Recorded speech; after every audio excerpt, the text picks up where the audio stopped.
vamos a estar hablando con el doctor Byron Resino. Él es un experto internacional en manejo de trauma. Muy importante porque los trajo Aldeas SOS en ocasión de su aniversario para precisamente capacitar al personal vinculado a la niñez. Muchas gracias, doctor, por estar aquí con nosotros. Con mucho gusto. Sí, muy interesante el tema. ¿Es su primera vez que visita Nicaragua? Es la segunda vez. Hace más o menos 5 años estuve en un congreso centroamericano de psiquiatría y vine justo también a dar otra conferencia. Sí, él es psiquiatra, reside en Guatemala y trabaja allá, ¿verdad? Es correcto. Mire, podría hablarnos entonces de este tema muy importante, los traumas en la niñez, por distintas causas, ¿verdad?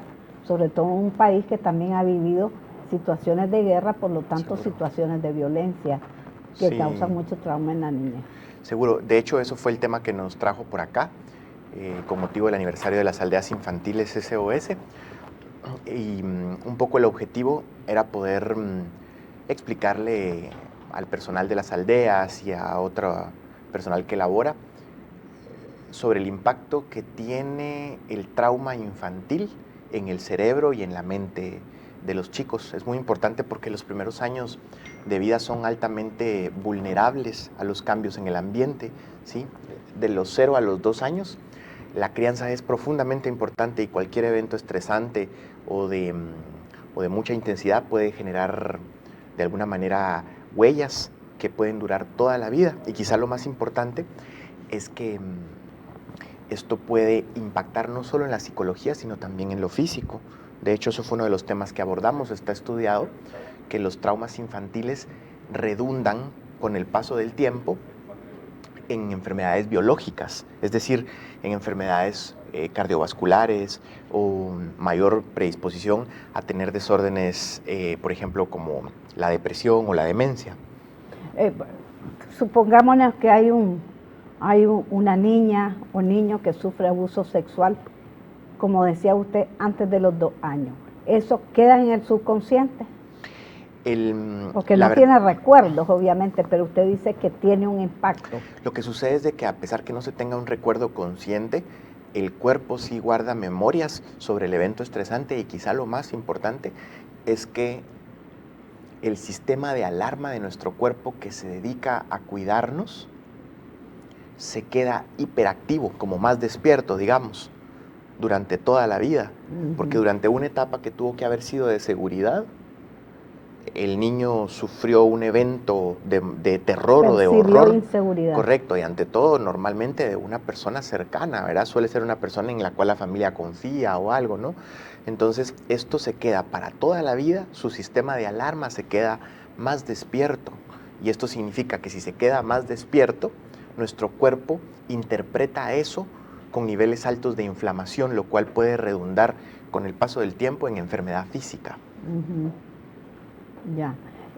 Ahí las curas, por ejemplo, en estos casos de estos traumas infantiles de abuso sexual, por ejemplo, tiene que haber un tratamiento de parte psicológico y psiquiátrico, ¿no? A lo largo del tiempo. Y si no se hace, entonces redunda ya en la conducta y en lo físico, ¿no? Es correcto. De hecho, precisamente por eso se busca que haya un tratamiento adecuado. Los tratamientos nosotros les llamamos que son de alguna manera realizados por varios profesionales. Por ejemplo, tiene que haber un psicólogo, un psiquiatra, porque no solo necesitan terapia psicológica, sino además también necesitan en algunos casos el uso de algún medicamento para ayudar a que el sistema de alarma que se quedó muy despierto, muy activo, pueda volver a la normalidad. Es muy importante darle tratamiento a estos chicos y a estas chicas, porque cuando no se da el tratamiento, los síntomas pueden ir empeorando con el paso del tiempo, y la verdad es que esto impacta en no solo la forma como los chicos van a crecer, cómo funcionan, sino también en las etapas de la vida adulta, en las relaciones que van a tener para con los demás o en su seguridad en el mundo. Para tener un poquito mejor conocimiento, ¿puede ejemplificarme un caso de una niña abusada en muy tierna edad? ¿Cuál fue su comportamiento futuro? Sí. Para mencionarle un ejemplo, podríamos pensar, por ejemplo, en una chica que fue víctima y ahora pues es sobreviviente de abuso durante los primeros 5 a 7 años, probablemente en más de 2 o 3 ocasiones. Esto provocó básicamente que su sistema de alarma, todos nosotros tenemos un sistema de alarma que nos cuida, su sistema de alarma se quedó más encendido. Eso significa que estas personas pueden, con el paso del tiempo, de sufrir de ansiedad, por ejemplo, sentir como que el corazón late más rápido, o sentir, por ejemplo, que falta la respiración, sentir que algo malo puede pasar, tener un ataque de pánico o de ansiedad. Y aparte de esto, también pueden desarrollar síntomas depresivos. Por ejemplo, esta chica, con el paso del tiempo, puede tener un tipo como de desconexión con la realidad. ¿Por qué? Porque también cuando sufrió el abuso, ella se vio expuesta a una situación de temor y necesitó protegerse de esa situación y tomar distancia. Eso se traduce con el paso del tiempo. Ella va de alguna manera a estar desconectada de su medio, es decir, con ánimo bajo, con dificultad para tener como sus emociones adecuadamente, poca energía, dificultades de sueño. Bastante abstraída de la realidad. Algunas veces se manifiesta, por ejemplo, con síntomas de algo que nosotros llamamos síntomas de estrés postraumático. Esto lo vive alguien no solo sobreviviente de abuso sexual, sino cualquier persona que ha sido expuesta a una situación de terror.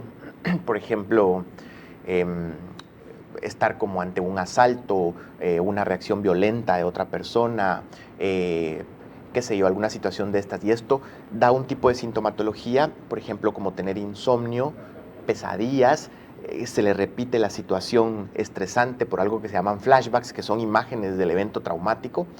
Hay como anestesia emocional, eso significa que la persona está como desconectada y le cuesta sentir sus emociones, y eso puede ser un ejemplo. Y por decir algo, estamos hablando de sobrevivientes de abuso sexual y los que viven violencia intrafamiliar, niños que viven violencia intrafamiliar. En general, el modelo es el mismo, es decir, el niño que vive violencia intrafamiliar tiene la sensación que algo malo está pasando y normalmente él no tiene capacidad para defenderse o para tratar de calmar la situación, de tal manera que eso también provoca una sintomatología muy semejante a la que discutimos previamente. Otra vez, ansiedad. Pueden haber síntomas de depresión. La depresión consiste en ánimo bajo, poca energía, dificultad para disfrutar cosas que antes se disfrutaban, dificultad para conciliar el sueño, pérdida del interés en general, ideas de culpa, ideas de muerte, ¿sí? Entonces la sintomatología sería muy parecida. ¿Qué recomendaría usted en este país, por ejemplo, que hemos pasado distintas etapas de guerra? Sí. Y continuamos en el presente? ¿Qué recomendaría usted para las niñas nicaragüenses? Claro, eso es muy importante porque pues obviamente Nicaragua, al igual que otros países centroamericanos o de la región, han pasado por etapas muy difíciles, ¿verdad? Y probablemente lo siguen haciendo. Esto se traduce en que los niños están expuestos a traumas, y no solo los niños, los adolescentes, los jóvenes y los adultos también. La recomendación sería estar pues lo más conscientes posibles de lo que está pasando y tratar de comunicar cuando tengan una preocupación, cuando estén asustados, poderlo comunicar con otras personas alrededor. Si sienten que hay síntomas de ansiedad, tristeza, sentir como esto que les comentaba, que el corazón late más rápido, que falta la respiración, tal vez consultar con un especialista, tal vez un psicólogo, tal vez un médico, un psiquiatra, para que estos síntomas no vayan empeorando con el paso del tiempo. ¿Cree usted creería yo con todo lo que está diciendo, que los pediatras al diagnosticar a un infante deberían de consultar la parte psicológica, la parte de la vida del joven? Porque puede ser, bueno, que padece migraña o trastornos estomacales, pero eso se debe a una situación postraumática o una situación de violencia que está viviendo ese niño o niña. De hecho, es muy frecuente que una buena cantidad de síntomas como las migrañas, los dolores de cabeza, los problemas del estómago tengan un trasfondo emocional. Cada vez avanza más la ciencia y nos damos cuenta que el intestino y todo el tracto gastrointestinal es como un segundo cerebro. De hecho, nosotros tenemos, digamos, más serotonina en el intestino que en el cerebro. Por eso es que cuando estamos preocupados podemos como sentirnos más del estómago, tener colon irritable, diarrea por un susto, de tal manera que mucha de la sintomatología que tienen las personas que van con un médico general o un pediatra puede tener un trasfondo emocional. Por eso es muy importante que los especialistas siempre estén atentos a esa parte. ¿Y los padres de familia? Quizás mucho más, ¿verdad? Por ser quienes más conviven con ellos. Sí, la última recomendación antes de concluir, doctor. Pues básicamente agradecer por la oportunidad de estar acá y poder compartir un poco de esto y recordar lo importante, ¿verdad? Recuérdense que la niñez no solo es el futuro, es la base, es la plataforma de cualquier sociedad y de acuerdo de qué tanto cuidemos a nuestros niños actualmente, así va a ser nuestra sociedad en el futuro. De eso depende cómo van a ser los próximos años, así que no tenemos que escatimar recursos para cuidarlos. Siempre tratar de informarlos sobre el abuso sexual, nadie puede tocar su cuerpo, que tengan una buena comunicación con sus padres, con las mamás, con los papás. Creo que esa es una de las recomendaciones más importantes.